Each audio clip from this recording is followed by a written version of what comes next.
Hey everybody, it's Jason Blaha here, and today I want to chat with you guys a little bit about the myth of upper limits to protein intake. And it's funny because I just banned a goofy vegan for coming in and talking about I'm promoting the protein myth. Well, that's their weird idea that somehow whatever myth the vegans have regarding muscle and strength. We know that more protein usually equals better body composition. The data on this is overwhelming, even looking at athletes, lifters, everyone else, and particularly animal protein being superior. This is not even in question. It's not even in question at this point. Right? Animal protein is simply more bioavailable. You have to eat twice as much protein from plants to get the same effect. Doesn't mean the protein doesn't count, but it's not the same. So let's come over to the real situation, and it comes to do with protein overfeeding, large amounts of protein, how much you can absorb. And what people forget when they start looking at things like protein absorption and older data on that is that we know that athletes and lifters have better absorption in their guts of everything that we eat. We get faster transit times. In other words, the more athletic you are, more fit you are, meaning through just strenuous activity. I'm not talking about just lifters, I'm talking about various forms of athletes. The data is shown since like the 1970s and 1980s. They figured out that athletes have better absorption and better transit times. Okay? We've known this forever. So don't even worry about this stuff like, well, you can't absorb more than 30 grams in a sitting. Okay, that is beyond stupid. Because also, I used to joke and say when people would bring that up, so you're telling me if I eat 30 grams of protein, then I stand up and spin in a circle 3 times and sit back down, I can eat another 30 because it's another sitting. And they'll say, well, I meant a meal. Okay, so I can wait 15 minutes and eat another 30. And it's ridiculous because a lot of your food that you consume, many things that we eat, we're not even fully done absorbing and digesting for as long as 48 to 72 hours. Okay? So this idea the individual meal is silly. Now, you do spike the most with something shortly after. So it's like a spike and then a trickle down. Now, that also doesn't mean you can get all your protein in one sitting either. One meal a day, that's also one of the most stupid things that anyone's ever come up with. It's fine if you're trying to lose body fat and the only way you can control calories is one meal a day, but it's not particularly ideal for gaining muscle or even preserving muscle. We know based on the data that the best muscle protein synthesis seems to occur somewhere between 3 and 4 feedings of protein a day.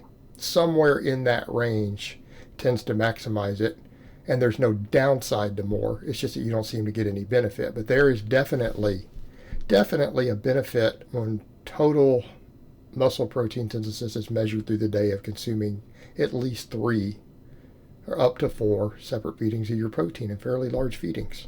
So we get into that idea of the 30, and it just doesn't work.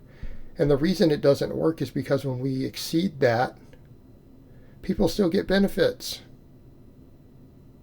They still get benefits in muscle protein synthesis, everything else. And if you're only doing 4 a day, that would mean 30 grams times 4, 120 grams, yet bigger guys, we oftentimes see improved muscle gain and improved muscle protein synthesis by exceeding 120 in a day. So it's complete nonsense. So let's come over to the whole idea of, is there even an upper limit? No, and I mean, some people have postulated that the GI tract can only absorb about 10 grams per hour. So maybe if you exceed 240 per day, you're not absorbing it anymore. Right? Well, again, we come back to that point of sedentary populations. That might be true for sedentary people. But when we really look at it, we know that the upper limits of total food absorption is what you should be looking at.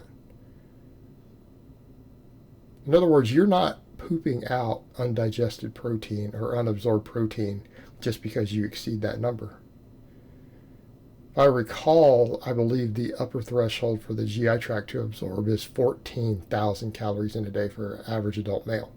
So anything you consume beyond 14,000 calories, you will start excreting unabsorbed calories out. Okay, that's a fact.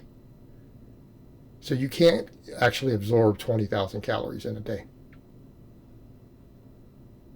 And so at that point, you would be excreting protein, fats, carbs, everything out. Now, when it comes to overfeeding, we do find cases where exceeding that number, particularly for people dieting, right? Particularly for people dieting, we find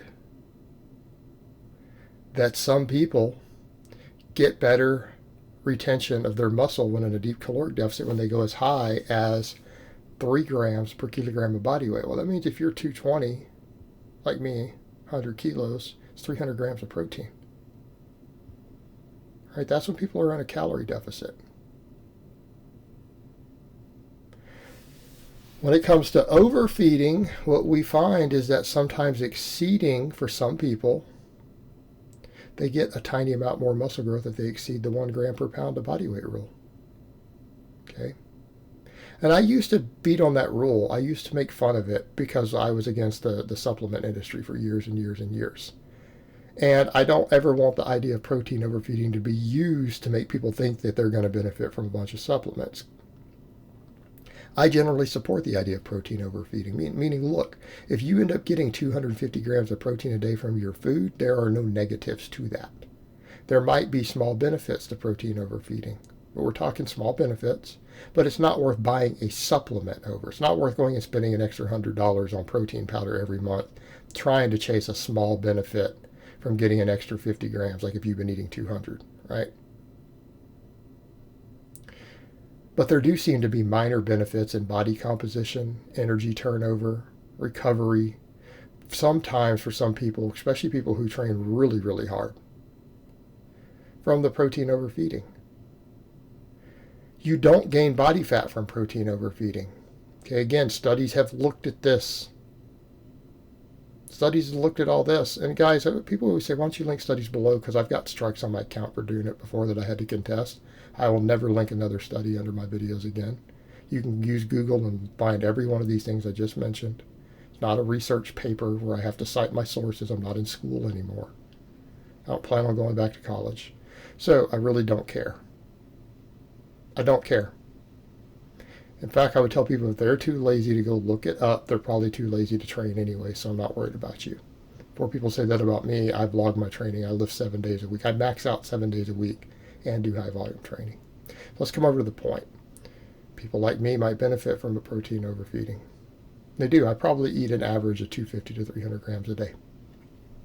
But I get it from food. Like I do not use any supplements to do that. That's coming from milk and meat.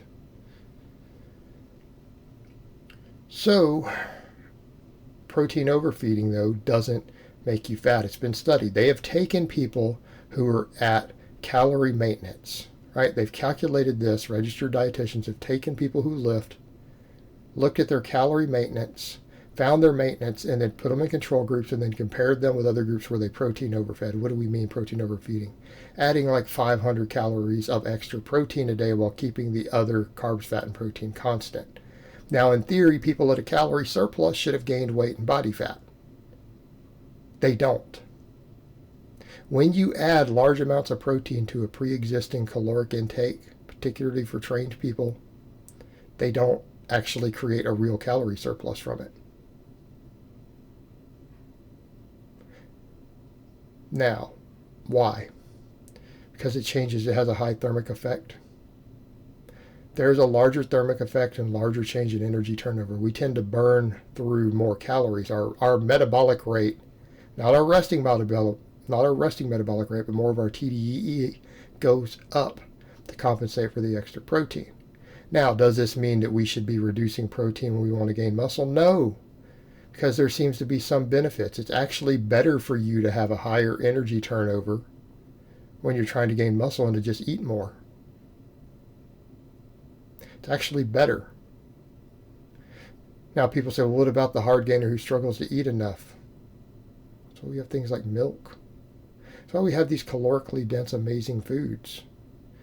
My kids who struggle to eat enough, my skinny lifters, I will put them on a gallon of milk a day. And you know what? I've never seen any of them get fat from doing it because they struggle to eat enough.